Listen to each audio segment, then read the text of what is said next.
What's up, narrative analysts? Jax Riley here, and we need to talk about something that happened during Caitlin Clark's All-Star withdrawal that the league definitely doesn't want you paying attention to. While everyone was focused on the heartwarming teammate support stories and Hull's personal loss, the financial data that emerged painted a picture that should terrify anyone who cares about the long-term stability of women's basketball. I've been digging through the numbers, and what I found reveals a dependency so dangerous it could threaten the entire foundation of the WNBA's growth strategy. This isn't about Clark being good. We all know she's exceptional. This is about what happens when an entire professional sports league becomes economically dependent on a single player who's barely finished her second season. Let me start with the facts, because the data here is absolutely undeniable. When Caitlin Clark announced her withdrawal from the 2025 All-Star festivities due to her groin injury, something unprecedented happened in WNBA economics. All-Star ticket prices didn't just drop, they collapsed. We're talking about a $57 average price decrease per ticket. That's not a small market adjustment. That's a financial earthquake. But here's where it gets even more concerning. The attendance projections dropped by 48%. 48%. Think about what that number actually means. Nearly half the people who were planning to attend the All-Star game decided it wasn't worth their time or money without Clark on the court. Now, let me be crystal clear about my sources here, because transparency is everything in this investigation. These financial figures come from verified ticket marketplace data and attendance tracking reports. The numbers don't lie, and they paint a picture that should make every WNBA executive wake up in a cold sweat. This brings us to the inevitable question that no one in the league's front office wants to address. What happens when your entire economic engine depends on one player? Who's still learning how to manage her body through an 82-game professional season? But the story doesn't end there. Let me walk you through what this dependency really looks like when you examine the broader engagement patterns. Sophie Cunningham experienced 700% TikTok growth, from 200,000 to 1.6 million followers overnight, primarily because of her association with Clark and that viral moment defending her against Connecticut's Sun. Cunningham's Instagram surged by 271%, jumping from 350,000 to 1.3 million followers. The league-wide engagement rate increased by 52.29%, and content volume shot up by 24%. These aren't normal growth patterns for individual players or team sports. This is what happens when an entire ecosystem becomes dependent on the gravitational pull of a single star. Okay, now let's get into rumor territory. Nothing is officially confirmed, but the online chatter is too loud to ignore. I've been filtering through the noise, and the signals point to something that should worry us all about the sustainability of this growth model. Industry insiders are whispering about internal league discussions regarding Clark insurance, basically contingency planning for what happens if she gets seriously injured or decides to step away from basketball. The temperature of the online conversation suggests there's genuine panic behind closed doors about how fragile this economic boom actually is.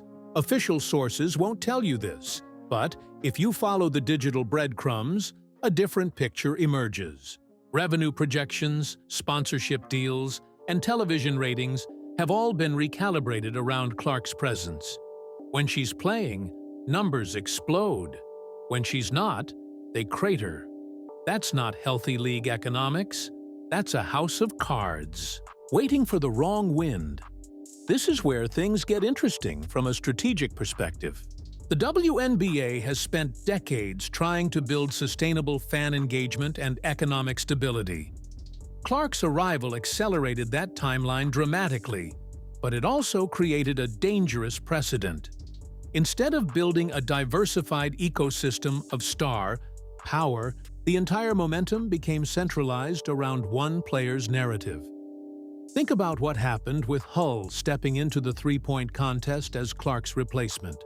Hull had been having an excellent season with one of the best three-point shooting percentages in the league. Under normal circumstances, her selection should have generated excitement about discovering new talent and showcasing league depth.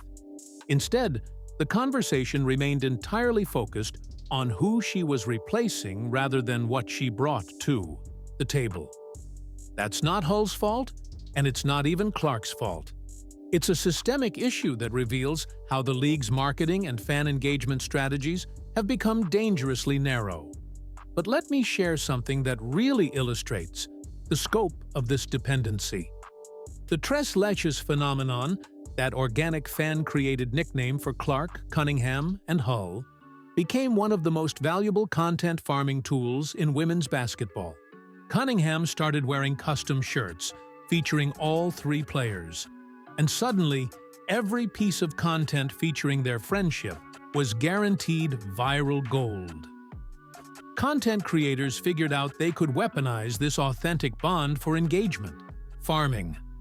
Any story involving these three players, whether it was Hull's personal loss with her dog Maggie, Clark's injury struggles, or Cunningham's protective moments, became instant viral content. The emotional manipulation formula became crystal clear. Take genuine human moments involving Clark or her inner circle, add artificial urgency, and watch the engagement explode. So, what's fact and what's speculation? Let's break it down.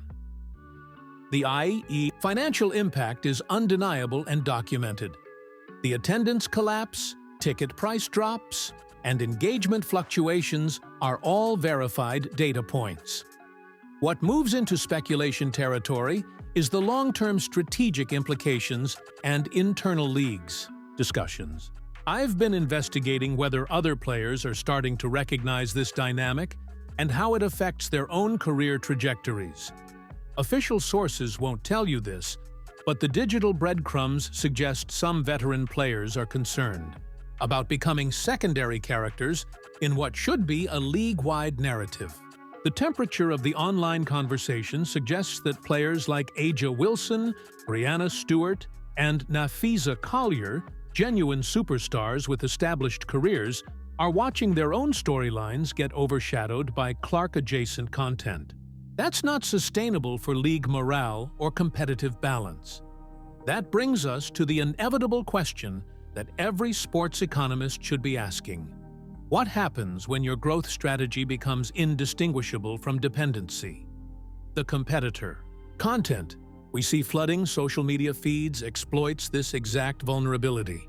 They know that anything Clark-related generates engagement, so they manufacture crises, amplify personal moments, and create false emergencies around her story. The Hull dog announcement and Clark's injury withdrawal became a heartbreaking announcement about Clark, because content creators understand the engagement formula better than the league does. But here's what really concerns me as someone who follows the meta-narratives in this league. The financial dependency creates a feedback loop that actually limits Clark's own development and the league's growth potential. When everything has to be about her, when every storyline gets filtered through her presence or absence, it creates pressure that no second-year player should have to carry. Think about what that means for Clark personally. She's dealing with a groin injury that requires careful management. But the economic reality means her rest and recovery decisions affect thousands of jobs, millions in revenue, and the entire momentum of women's professional basketball. That's an impossible burden for someone who's still learning how to be a professional athlete. Okay, now let's get into rumor territory. Nothing is officially confirmed, but the online chatter is too loud to ignore about what this dependency means for other emerging talents. I've been filtering through the noise, and the signals point to a concerning pattern where promising players struggle to build their own fan bases because the algorithm and audience attention remain hyper-focused on Clark content. Official sources won't tell you this, But if you follow the digital breadcrumbs, emerging stars like Ryan Howard, Aaliyah Boston, and even established players like Kelsey Plum find their highlight reels and career moments getting significantly less engagement unless they're somehow connected to Clark narratives. The temperature of the online conversation suggests this is creating a competitive imbalance where Clark's success inadvertently suppresses other players' ability to build their own brands and economic value. That's not healthy for anyone, including Clark herself. This brings us to what I think is the most important part of this investigation: understanding what sustainable growth actually looks like versus what we're seeing now. The NBA didn't become economically stable because of Michael Jordan alone, even though he was the catalyst for massive growth. The league built systems that could translate Jordan's popularity into broader basketball interest. When Jordan retired, the NBA had enough diversified star power and fan engagement to maintain momentum. The WNBA's current trajectory looks different. Instead of using Clark's gravitational pull to elevate other players and storylines, the entire ecosystem seems to be consolidating around her narrative. That's not building sustainable infrastructure. That's creating a single point of failure. I've been investigating what happens in other professional sports when leagues become overly dependent on individual stars, and the patterns are concerning. When that star gets injured, retires, or faces personal challenges, the entire economic structure can collapse faster than it was built. So what's fact and what's speculation? Let's break it down one more time. The immediate financial impact of Clark's absence is documented and undeniable. The 48% attendance drop and $57 ticket price collapse are hard data points that reveal the current state of league economics.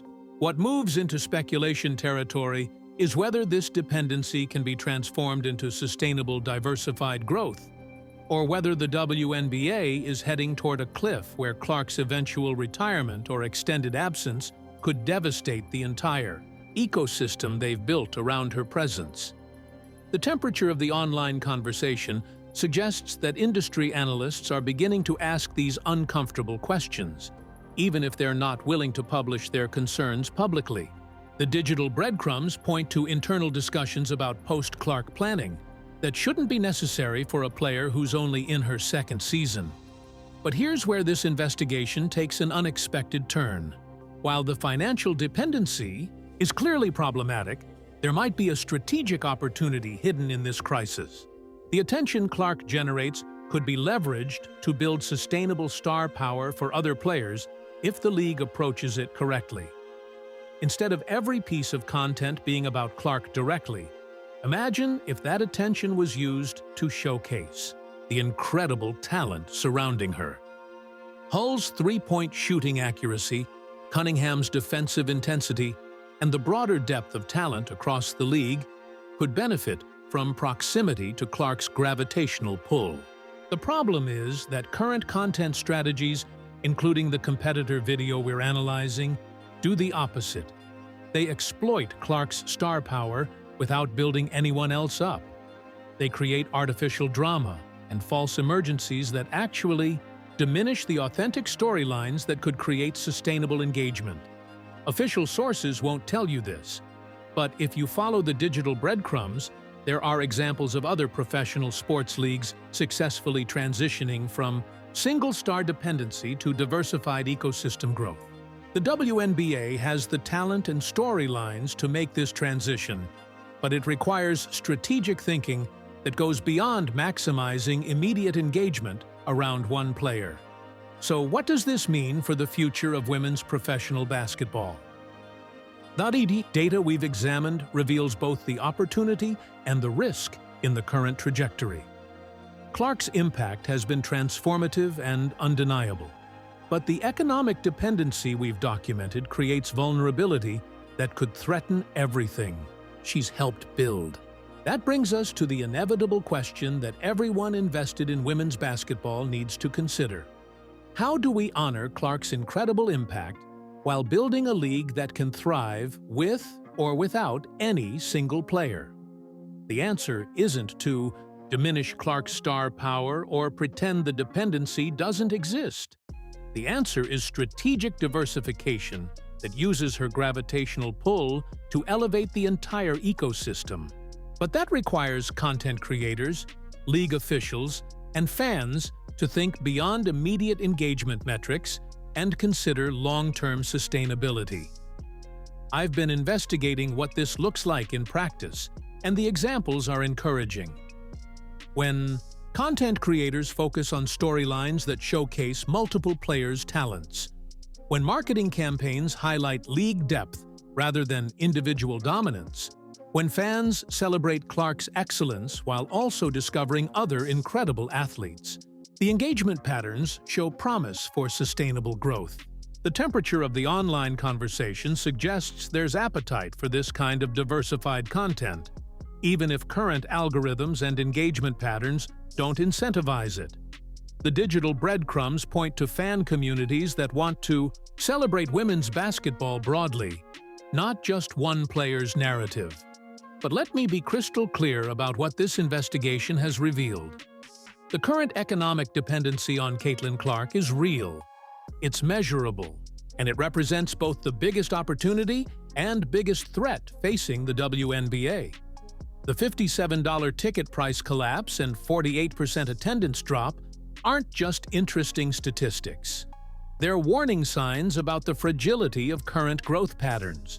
Official sources won't tell you this, but if you follow the digital breadcrumbs, the league's long-term success depends on transitioning from Clark dependency to Clark-catalyzed ecosystem growth.